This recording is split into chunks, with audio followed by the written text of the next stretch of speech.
इसकी बीवी ने और उसके घर वालों ने सबने मिलकर पिलाया इसको। जूस में पिलाया, हमें पता भी नहीं लगने दिया कभी इसको हार पे दिया। यहाँ तक कि उनको उनके साथ सोते हुए भी देखा है, मेरी नंद ने देखा और मेरी जेठानी ने देखा है। उन्होंने कपड़े तक नहीं पहन रखे थे, ये चीज़ भी देखी है हमने। गुरु रंधावा देखो इनके सिंगर के साथ इनकी गाड़ी चलाते थे। गंदे गंदे निशान थे उसकी छातियों पे सारे दुर्लभ बाइट से पूरी बॉडी पे वो खोल के दिखाती थी कि ये देखो मैं मिल के आई हूँ, ये करके आई हूँ, सब कुछ बताती थी उनको। हार्पिक से पूरा इस तरह से अंदर से जल चुका था, ये पूरी बॉडी में रैशेस हो चुके थे हार्पिक के। वो तो साफ तौर पे मना करती थी। मेरे लिए तो 2 साल पहले मर चुका था, मेरे लिए तो कोई आदमी नहीं है। 2 साल पहले विधवा हो गई थी, मैं तो दूसरा आदमी कर लिया। क्या किसी को मेरे बारे में मतलब किसी संबंध थे उसको तो उन्होंने सरेआम देख लिए थे। इतना श्रृंगार कर जाती थी, पूरा मोहल्ला पूरा समाज बता देगा उनका बर्ताव, ओढ़ने पहने कपड़े किस तरह के आया जाया करती थी। मैं तो घर पे क्यों लिया, इतनी बुरी कंडीशन में उसके मुंह से खून आ रहा है तो कह रही मरना तो मर रहा, तो क्यों तुम बचा रहे हो उसको। की बहन है, उनका पति है, उन्हीं से संबंध थे उनके। हमेशा उनके घर पे वो ही मिलते थे। उनके बच्चे भी ये चीज़ बता देंगे क्योंकि उनके घर पे रात को भी रहते थे। जब बेटी ने भी कहा था कि अपने पापा को देखा, कह रहा मर का मेरा बहन का बाप, मेरा कोई बाप नहीं है। मैं तो उसके पापा के बारे में ऐसे बोलेगा क्या, मैं यहाँ आने की जरूरत नहीं है, मैंने खुद ऐसे बोल दिया था। तो जब से उतना गंदा गंदा बोलने लगे, उसकी माँ मतलब ऐसा सिखा दिया उसको कि मुझसे दूर कर दिया मेरे बच्चों को भी। वो तो आती थी ऐसे गंदे गंदे कपड़े पहनती थी, हम लोगों के सामने तक पहने उसने ऐसे कपड़े। क्या कुछ पहनती थी? 1 पीस पहनती थी।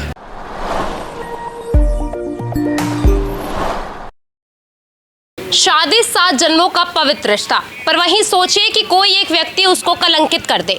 नमस्कार, दिल्ली अप टू डेट देख रहे हैं आप, मैं हूं आपके साथ अलका। इस समय राजधानी दिल्ली के नांगलो इलाके में हमारी मौजूदगी है, जहां से आज एक ऐसा सनसनीखेज मामला सामने आया है जिसे सुनने के बाद शायद आपका शादी पर से विश्वास उठ जाएगा। देखिए, जितने भी लोग आपको मेरे पीछे मौजूदा नजर आ रहे हैं, बता दूं कि इनके गंभीर आरोप है अपने बेटे की बहू पर। अब ससुराल पक्ष मेरे साथ मौजूद है और जिनका बेटा आज उनके बीच नहीं रहा है वो मेरे साथ मौजूद है, तो इनसे जुड़ते हैं और इन्हीं की जुबानी आप तक पूरी खबर पहुंचाते हैं। और साथ ही साथ बता दूं कि देखिए, मृतक की जो पहचान है वो 38 वर्षीय कमल के रूप में हुई है। देखिए क्या कुछ पूरा वाकयात रहा, परिवार से जुड़ते हैं और आप तक पूरी खबर पहुंचाने की कोशिश करते हैं।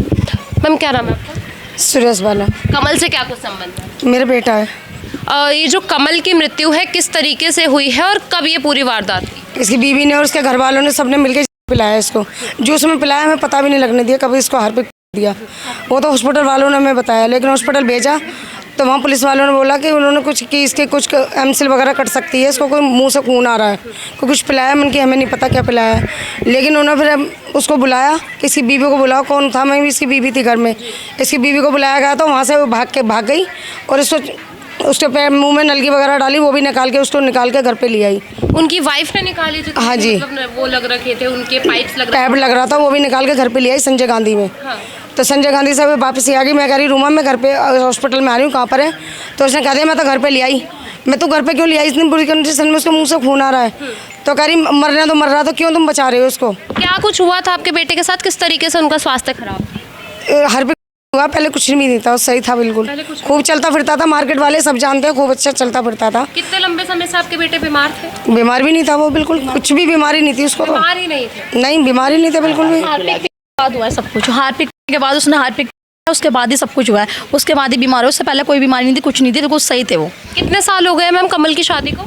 16 साल। 16 साल हो चुके हैं। और उससे पहले क्या कभी कोई इन लोगों का आपसे विवाद हुआ या किसी तरीके का कोई मतभेद इन लोगों का देखने को? हाँ जी, हुआ था, कई बार हुआ था।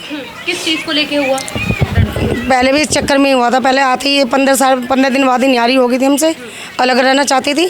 फिर भी कल इसके वजह से नहीं हुए, हमने घर में न्यारा कर दिया था कि मतलब हमारे साथ नहीं रहना चाहते तो अलग रहने लगो।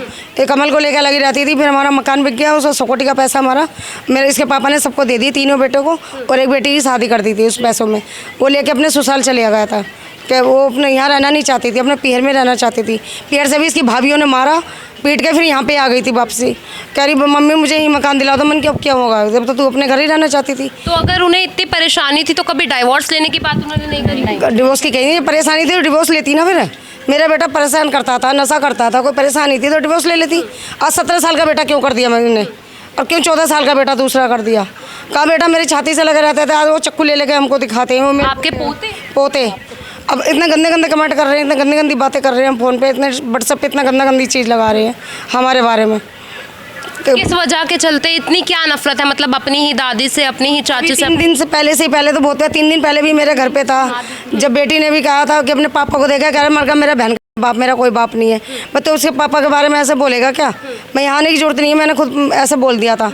तो जब से उतना गंदा बोलने लगे, उसकी माँ मतलब ऐसा सिखा दिया उसको कि मुझसे दूर कर दिया, मेरे बच्चों को भी मेरे पास भी नहीं आने देते, तो गंदा बोलता है हमारे। कहाँ रहती है अभी जो कमल है? क्या आप लोगों के साथ ही रहते थे या परिवार से अलग? नहीं, पहले उधर रहते थे, लेकिन हार्पिक पे आता, जब से कभी मैं इधर ले आती थी तो कभी उधर ले आती थी।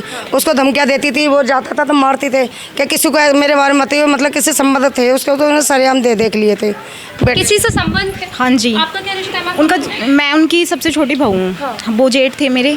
जो उनकी बहन है, उनका पति है, उन्हीं से संबंध थे उनके। हमेशा उनके घर पे वो ही मिलते थे। उनके बच्चे भी ये चीज़ बता देंगे क्योंकि उनके घर पे रात को भी रहते थे। मेरी जेठ ने कई बार देखा, यहाँ तक कि उनको उनके साथ सोते हुए भी देखा है। मेरी नंद ने देखा और मेरी जेठानी ने देखा है। उन्होंने कपड़े तक नहीं पहन रखे थे, ये चीज़ भी देखी है हमने। और वो जैसे कोई घर पर भी जाता है, किसी से बात नहीं करती थी, कुछ नहीं करती थी, हमेशा वीडियो कॉलिंग पे। आप एक बार कॉल लिस्ट निकलवाओ, आपको सब कुछ पता चल जाएगा उसके अंदर। कभी किसी से बात नहीं करनी, ऐसी रहनी। यहाँ पे भी हम बुलाते थे एक बार मिलने के लिए, आ जाओ, नहीं आती थी वो। ना हॉस्पिटल में देखने गई है, जब से लेकर अब तक हमने देखा ना वो कैसे मरे हैं। हमने उनकी सेवा करी है, हमारा कोई फ़र्ज़ नहीं था, हम उनकी बहू थी, लेकिन हमने करी है। फिर भी ये काम उसकी बीवी का था, लेकिन उसने कुछ नहीं करा। वो तो आती थी, ऐसे गंदे कपड़े पहनती थी, हम लोगों के सामने तक पहने उसने ऐसे कपड़े। क्या कुछ पहनती थी? 1 पीस पहनती थी। कितने साल से उसने पालन पोषण किया है, ये पूछो ना उससे। उससे पहले कौन किसने खिलाया, किन्ने खिलाया? वो पैसा कहाँ गया जो मेरा बेटा सिंगर के साथ काम करता था? वो मेरा बेटा इतना बढ़िया काम करता है, वो पैसा कहाँ गया मेरे बेटे का? इससे ये पूछो ना। क्या काम किया करते थे मैम आपके? नहीं, योगी के साथ गाड़ी चलाते थे। और रंधावा, क्या नाम था, गुरु रंधावा, देखो इनके सिंगर के साथ इनकी गाड़ी चलाते थे। शायद आप डिटेल ले लो वहाँ से, कहीं से भी सारी डिटेल आपको सब जगह से मिल जाएंगी जहाँ जहाँ वो नौकरी करते थे। तो कितना लंबे समय हुआ जो बेटे ने काम छोड़ा था? काम अभी छोड़ा, जब से इसने मारना पीटना गया, सारा पैसा अपने ससुराल में पहुंचा दिया इसने। लड़का पूछता था मेरा पैसा कहाँ चला गया, कभी चैन बना के ला रही है, कभी अंगूठी बना अपनी माँ को दे रही है। वो कह रही है मेरी माँ तो खर्चा चला रही है, उसने फिर मना कर दिया। तो मैम जो आपके क्या नाम है जेठ है, उन्हें क्या इनके कपड़ों से लेके कोई परेशानी थी या किसी तरीके? नहीं, उन्हें किसी चीज़ से परेशानी थी, पर जब उन्होंने देख लिया, जब उन्हें दिक्कत होने लग गई थी, कौन देखेगा ऐसे हालत में? कोई देख सकता, आप देख सकते हो, नहीं देख सकते ना। तो बस गंदे निशान दिखाती थी उन्हें, अपने निशान, गंदे निशान थे उसकी छातियों पे, सारे लब बाइट से पूरी बॉडी पे वो खोल के दिखाती थी कि ये देखो मैं मिल के आई हूँ, ये करके आई हूँ, सब कुछ बताती थी उनको। और फिर बीमार थे ना, उसके बाद भी वीडियो कॉल पे लगी रहती थी, उनके सामने इतना खिलसाती थी, उनको बहुत ज़्यादा परेशान कर देती। डर नहीं था अपने पति का ये एक रिश्ते में है और दोबारा कुछ कहते भी थे ना, हमें बता देते, उसके बाद हमारे जन्म में उनको मारती भी थी। वो अपने हस्बैंड को मारती थी, बीमार होने के बाद खूब मारती थी उनको बहुत ज़्यादा। वहाँ नहीं जाएगा तो उनके घर पे, उनको बहुत डराती थी कि वहाँ नहीं जाएगा तो अपनी मम्मी के पास नहीं जाएगा, अगर वहाँ जाएगा तो तेरे को बहुत मारूंगी मैं, और यहाँ से रिश्ता ख़त्म कर दूंगी, मैं चली जाऊंगी यहाँ से घर छोड़ के, और वही करेंगे तेरी सेवा। तो ऐसे रिश्ते में बंधे रहने से भी क्या फ़ायदा था जिसमें जो बीबी है किसी और के साथ पहले से या वैसे संबंध में? तो बच्चों से डरता बस उसको कि मेरे बच्चे मेरे से अलग ना हो जाए, पर फिर भी वही हुआ। हम उसको समझाते थे भाई आप कंप्लेंट करवा दो, पर उन्होंने मना करी कि नहीं, मेरे बच्चे मेरे से अलग हो जाएंगे, दूर हो जाएंगे मेरे बच्चे, कि वो मेरे को मारती डराती है कि मेरे को नहीं करनी कंप्लेंट, अगर मैं ठीक हो गया तो उसके साथ ही रहूँगा, कि आप तो मेरे को रखोगे नहीं, कि आपके साथ मैं रह नहीं पाऊंगा, कि मेरे भी बच्चे, इसलिए ये वाइफ इसको मारती थी और ये चुपचाप बेचारा सहन करता था सब कुछ, कि बीमारी में भी इसको नहीं छोड़ा, आखिरी टाइम पर उसने आखिरी टाइम पर भी देखिए, पूरी वीडियो रिकॉर्ड है, उसने साफ साफ मना करा कि मुझे अपनी बीवी बच्चों से नहीं मिलना है। आखिरी टाइम में हमने पूछा भी जिस दिन भाई एक्सपायर हुए हमारे, इसके गरम चिमटा करके वो लगाए गए हैं मुंह पे इसके निशान बनाए गए हैं ये, और डराया धमकाया गया। हार्पिक से पूरा इस तरह से अंदर से जल चुका था, ये पूरी बॉडी में रैशेस हो चुके थे हार्पिक के। इंडोस्कोपी में नीला कुछ आया था, डॉक्टर हार्पिक को जी हुआ है। हाँ जी, तो आपको उनकी बीबी पर ही क्यों शक है कि उसी ने जी? हाँ जी, वाइफ ने ही पिलाया है, और हमारे भाई ने हमें बताया है कि इनके तीनों भाइयों ने और इसके जीजा ने और रूमा ने, पांचों ने मिलकर मेरे साथ ये वारदात करी है। उस टाइम भाई बच्चे हमारे पास सो रहे थे, जो मेरे दोनों भतीजे जतिन और शिवम, पीछे से वारदात जूस में डालकर दिया गया। इन पाँचों ने मिलकर जूस पिलाया, ये हमारे भाई ने बताया जब मैं उसको हॉस्पिटल ले गया था कि भाई आप घर पर मत बताना, मेरे को उन्होंने बोला था छिपाने के लिए ये बात, कि ये सारे बैठे हुए थे, रवि, बंटी, लवकुश, राजू और ये इसकी वाइफ रूमा, ये सारे बैठे थे और बच्चों को यहाँ भेज दिया था हमारे घर पे सोने के लिए, और मेरे को मना करा गया था कि आप घर पे मत बताना, मम्मी को मत बताना, वरना टेंशन में हो जाएगी मम्मी कि मम्मी को कुछ हो जाएगा। कितने समय से वो इस उत्पीड़न को झेल रहे हैं? 3 महीने से झेल रहे थे वो। हाँ जी। 16 साल शादी को हो चुके थे, उस बीच कभी कोई अटपट या किसी तरीके का वाद विवाद? जी होती थी इनकी, घर घर में होती थी आपस में, पर हमारे तक बात नहीं आती थी इनकी। जो भी होता था इनके घर में होता था, पर लास्ट बात हमारे को जब ये पता लगी है, जब ये हार्पिक पिलाया गया है, जब से वो घर से बाहर नौकरी करने लगी है ना, जब से इनमें कुछ ज़्यादा ही खटपट हो गई थी, उसके बाद रूमा ना तो कभी कमल की सुनी, ना कभी रोटी पानी बना कर दी, ना कभी इसने इसको अपना आदमी माना। वो तो साफ तौर पे मना करती थी। मेरे लिए तो 2 साल पहले मर चुका था, मेरे अलग तो कोई आदमी नहीं है। 2 साल पहले विधवा हो गई थी, मैं तो दूसरा आदमी कर लिया। किसी में दम हो तो मुझे रोक के दिखाओ। पूरे पंचायती फैसले में रूमा ने बात अपनी जब बात रखी थी, उसके बाद उसके अगले दिन हम उसको अस्पताल लेके गए। ना वो एक बार हॉस्पिटल में देखना ही, ना वो मिलना ही। वो तड़प तड़प के मरता पगली एक बार फोन करके ये भी नहीं पूछे कि मेरा आदमी कौन से अस्पताल में। वो तो वही कह रही है कि मैंने ससुराल पक्ष से पूछा था, पर उन्होंने मेरे साथ मारपीट। अगर मेरे पास मारपीट करे, कोई निशान मारपीट के हो या किसी कॉल डिटेल हो, आप कॉल डिटेल निकलवाओ।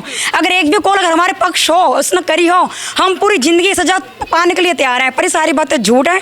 कोई माँ डॉक्टर तक बता देंगे आईसीयू के, उन्होंने खुद कहते सिर्फ वाइफ को बुलवाओ। फोन भी क्या बकायदा वो औरत ने फोन नहीं उठाया, ना वो मिलने के लिए आई। और इसकी ये आखिरी कॉल रिकॉर्डिंग थी जब उसने मना करा था कि मुझे कुछ का कोई अफसोस नहीं है मरने का, कल मर तो आज मर जाए।